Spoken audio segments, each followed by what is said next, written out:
Wow! Chicken paella. Yay! Paella is originated in Valencia in eastern Spain.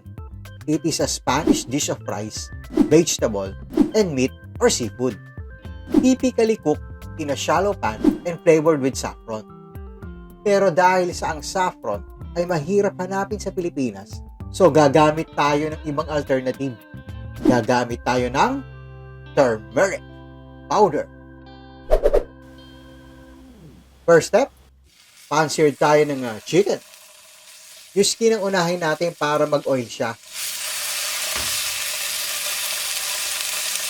Then season natin ng salt and pepper. Ang ginamit ko dito is chicken thigh.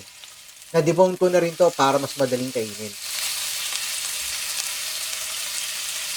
I-season din natin ng salt and pepper yung kabilang side. Yan. Hintayin lang natin ito mag-light brown. Then, hanguin na natin. Then, gisa tayo ng garlic, onion, ginger, at bell pepper. Kung mapapansin nyo, pare-pareho ng size yung paggayat natin ng ingredients. Para pag hinalo natin to sa rice, balanse siya pag kinain natin.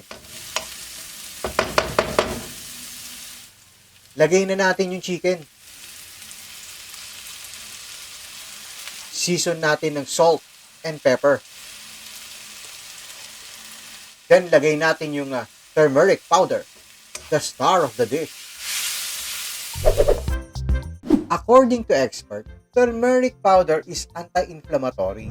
Means, it is good for people with arthritis and high uric acid. So, alam nyo na, tamang-tama ito sa akin. Yeah! Halu-haluin lang natin. Lagay tayo ng 1 cup of water.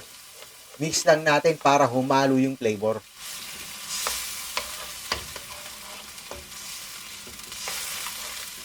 Lagay natin yung bigas. Kahit anong klaseng bigas, pwede naman.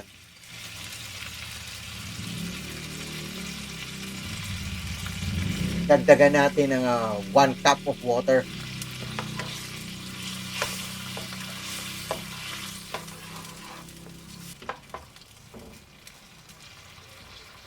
Baliktarin lang natin yung chicken. Then, lagyan natin ng bay leaves. Takpan natin. Hihintayin lang natin maluto yung bigas. Para ka lang nagsasaing nito hanggang sa mawala yung tubig. Okay, check natin. Tikman natin kung luto na yung rice. Hindi pa, so dagdag tayo ng kalahating cup ng water. Kapag hindi pa luto yung rice, dagdag lang tayo ng water paunti-unti hanggang sa maluto yung rice. Yan! Ang bango! Tikman natin! Ayos! Naluto na yung rice. Dagdagan na lang natin ng salt and pepper.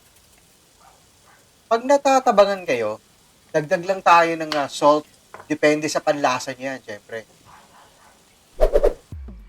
Yan! Plating na tayo. Yun, oh! Sarap nito! Garnish natin ng kinchay at onion leeks.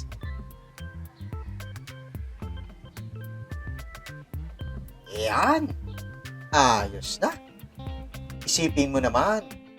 Healthy na, masarap pa. Let's enjoy the healthy food.